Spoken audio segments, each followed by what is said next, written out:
Voici quelques conseils pour glow up après avoir accouché pour les jeunes mamans. J'ai pris 18 kilos pendant ma grossesse et là je suis 7 mois postpartum et j'ai perdu 17. La première chose que j'ai faite, c'est me reposer. Les 3 premiers mois, j'ai vraiment pas pensé du tout à diète ou quoi que ce soit. Je me suis reposée, j'ai pris soin de moi et de mon bébé. La chose qui m'a le plus aidée, c'est le calorie déficit. Aussi une chose, il y a plein de femmes qui pendant l'allaitement en fait arrivent à perdre beaucoup de poids. C'était pas du tout mon cas. Si je n'avais pas fait le calorie déficit, je pense que j'aurais pris encore plus.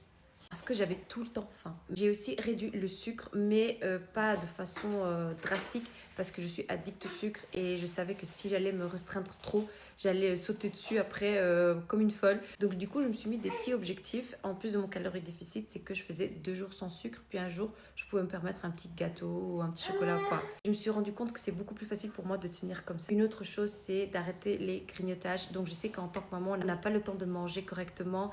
Et c'est pour ça que pour limiter les grignotages, je préparais mes plats à l'avance, surtout les soupes, soupe aux choux, aux légumes, poulet, etc., tout ce que vous voulez. Et je congelais. Ils m'ont aidé énormément parce que de 1, j'avais pas besoin de cuisiner. De 2, ça m'a aidé aussi pour la production de lait, puisque la production de lait dépend beaucoup de votre hydratation. Mon calorie déficit n'a absolument pas impacté ma production de lait, mais j'ai commencé seulement 3 mois après avoir accouché et pas avant. Une autre petite astuce, c'est les œufs durs. Changez vos petits déj. Si vous prenez des petits déj sucrés, changez pour des petits déj salés. Moi, j'ai commencé avec des œufs durs. Ouh, on est dans la phase où on expérimente les cordes vocales. En fait, avoir un petit déj protéiné, j'ai l'impression que ça m'enlève toute envie de grignotage pour l'après-midi. Donc, ça m'a vraiment calé et depuis, je fais que ça. Au niveau activité physique, je sais qu'en tant que maman, c'est très difficile de faire quoi que ce soit. D'ailleurs, là, je suis en train de faire cette vidéo. J'ai bébé qui est juste là, par terre, en train de jouer. Je peux pas être une seconde loin de lui. Et je sais que faire du sport, c'est très compliqué, surtout quand on n'a personne pour garder bébé ou on n'a tout simplement pas envie que quelqu'un garde bébé. Alors, je vous conseille de marcher. Marcher énormément, surtout le matin.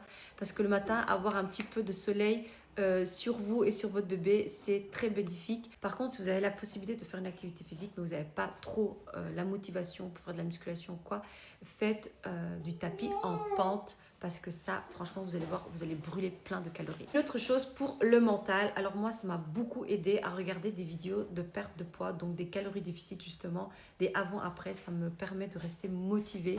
D'ailleurs, je continue à en regarder actuellement. Puisque avant de tomber enceinte, j'avais déjà quelques kilos en trop que je voulais perdre. Du coup, là, je pense que je vais rester dans mon calorie déficit jusqu'à perdre encore 5 kilos. Aussi, une chose qu'il faut vous sortir de la tête, la phrase foutu pour foutu. C'est pas parce que vous avez raté votre calorie déficit pendant un jour ou que vous n'avez pas pu aller marcher aujourd'hui. Le plus important, c'est de reprendre le lendemain et le plus vite possible.